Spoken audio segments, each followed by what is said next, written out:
3번 문제는 뭐 제 개인적으로는 좋은 것 같습니다. 예. 그리고 재밌는 문제가 아닌가.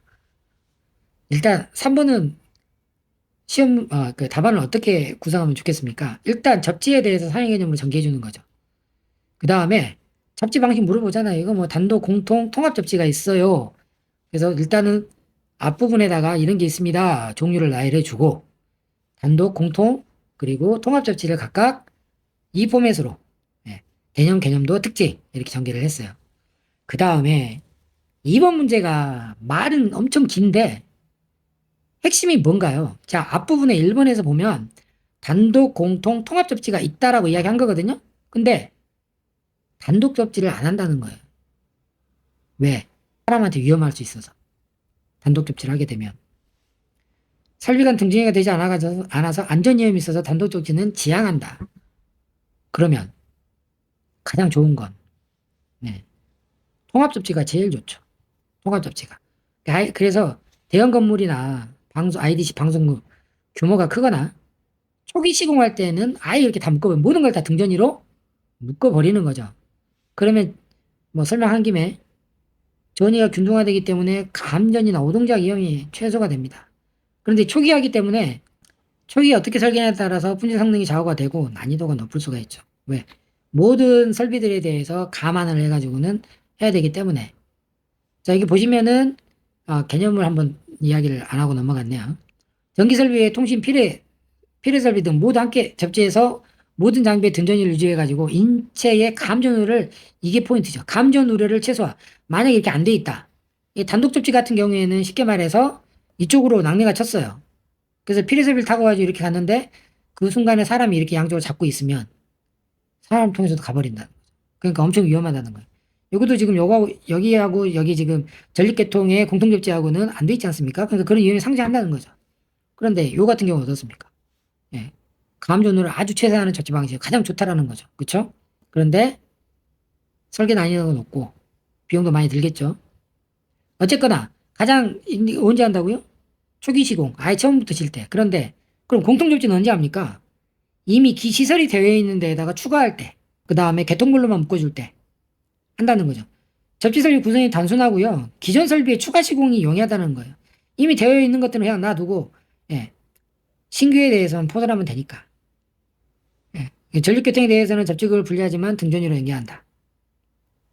그다음 이 같은 경우에는 또 전류의 성격이나 규모, 여기는 이제 전력이잖아요. 그다음 이건 필요고 통신이고 이렇게 전류의 성격, 그다음 규모, 그다음에 이건 누가 책임 이 설비에 대한 누가 책임을 가져갈 거냐 이거를 구분하자 할 때 공통접지를 하는 거죠. 그러니까 뭐 더 쉽게 생각하자 그러면 이미 접지가 되어 있는데 새로운 설비 집어넣을 때는 가급적 이렇게 해라. 이거는 지향해라예요. 근데 이번 문제가 뭐예요? 이번 문제 보면 깁니다. 접지 도면에 일단 접지 도면에 지하 매설 도체가 보안 접지, 통신 접지, 필요 접지. 보세요. 이거는 공사하는 방식으로 나눈 게 아니라 기능으로 나눈 거잖아요. 일단 이 각각 분리되어 설계되어 있다. 뭘 어떻게 했다는 거예요? 단독 접지로 설계를 해왔다는 이야기죠. 근데 상호 배치가 된다 이 말이에요. 아까 말씀드린 대로 단독 접지는 지향한다 그랬잖아요. 그럼 뭐 해야 됩니까?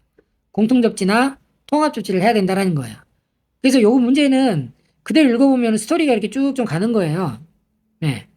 표준공법에는 접지의 종류가 세 가지가 있는데 설계에서는 단독 접지는 지향합니다. 그리고 아예 초기화할 때는 만약에 돈이 좀 되고 설계를 열심히 잘 품질을 높여주려 그러면 통합 접지 하면 좋은데 뭐 이미 기설비가 되어 있다든지 그 다음에 교통별로 책임이나 이런 것들을 명확하게 하고 싶다든지 그럴 때는 공통 접지하세요라는 거를 전개를 하는 거예요. 그걸 물어보는 거죠. 이게. 그래서 말은 길지만 여기 그 보안 접지, 통신 접지, 필요 접지를 적어야 되냐 그런 게 전혀 아니라는 거죠. 단독 접지를 했다라는 게 포인트인 거예요. 그죠? 예. 그렇게 해서 전개해 주면 된다라는 겁니다. 예. 사회 개념으로 아까 말씀드린 접지에 대해서 정보통신 설비에 대한 접지. 접지는 두 가지 목적이 있죠. 누전이나 전기적 결함. 그 다음에 안정적 운영. 예. 통신 장비는 전력계통에 비해서 사용하는 전화 위험이 낮기 때문에 전기차에 아주 민감합니다. 그렇기 때문에 안전보다 안정적 운영이 더 추가가 된다는 거죠. 그렇죠? 그렇게 해서 접지를 시설을 하는데 이 그림은 너무나 기본적인 그림이죠. 기본적인 통신 설비는 이렇게 해야 된다. 이 조건으로. 그 다음에 이런 경우에는 이렇게 해도 된다. 그 다음에 뭐 전기 통하지 않는 녀석들은 그냥 안 해도 된다. 그 다음에 동결심도 지켜주시고 부식 우려 없는 대지에다가 이건 녹슬면 안 되니까 해주라 라고 사용 개념을 가져가고요. 그 다음에 접지 방식에 대해서는 세 가지가 있습니다. 이야기를 하고 단독 접지는 독립적 접지를 사용합니다. 네, 다 분리합니다. 잡음이나 외부에서 그러니까 다른 녀석들은 연결 안 되기 때문에 잡음이나 서주 유입에 최소화되기 때문에 품질은 좋아요. 네. 접지극마다 설비가 필요해서 시간이나 공간이나 비용이 증가할 수 있습니다. 그죠? 그 다음에 이게 가장 이슈가 되는 거죠. 네. 안전위험이 있어서 지양합니다.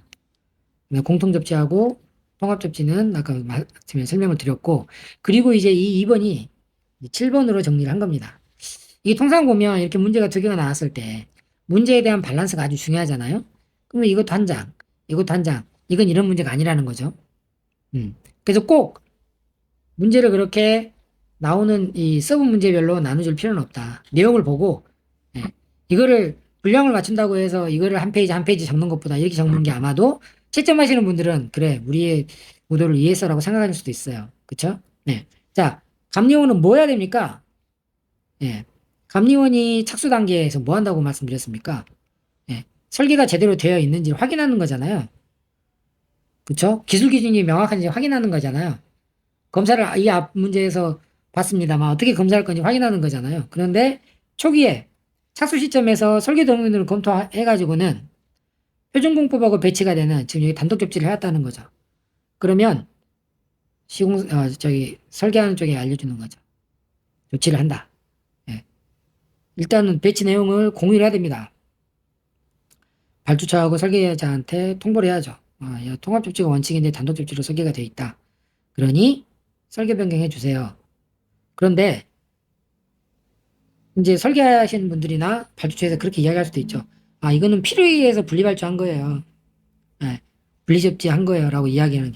그러면 그게 기술적으로 보안적으로 필요한 거였는지 검토하고 명확한 입증을 요구하고 난 다음에 사유를 검토하고 필요하다 그러면 그렇다 그러면 뭐 접지 설비에 대한 본딩 같은 것들을 좀 한다든지 해서 보완 작업하고 난 다음에 진행하시죠라고 조건부 승인. 그리고 나중에 발주처에 당연히 보고는 해야 되겠죠.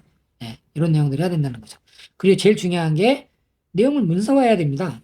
설계 변경이 되거나 예상이 됐을 때는 항상 왜 했는지, 예, 뭐가 지적된 내용인지, 그래서 어떻게 변경을 요구했는지, 최종부에서 어떻게 하기로 했는지를 문서화를 해놔야 나중에 혹시 이슈화 되었을 때 이런 문제들을 해결을 할 수 있겠죠. 네. 그래서 이 문제는 뭐 좀 재밌는 문제였던 것 같습니다. 네.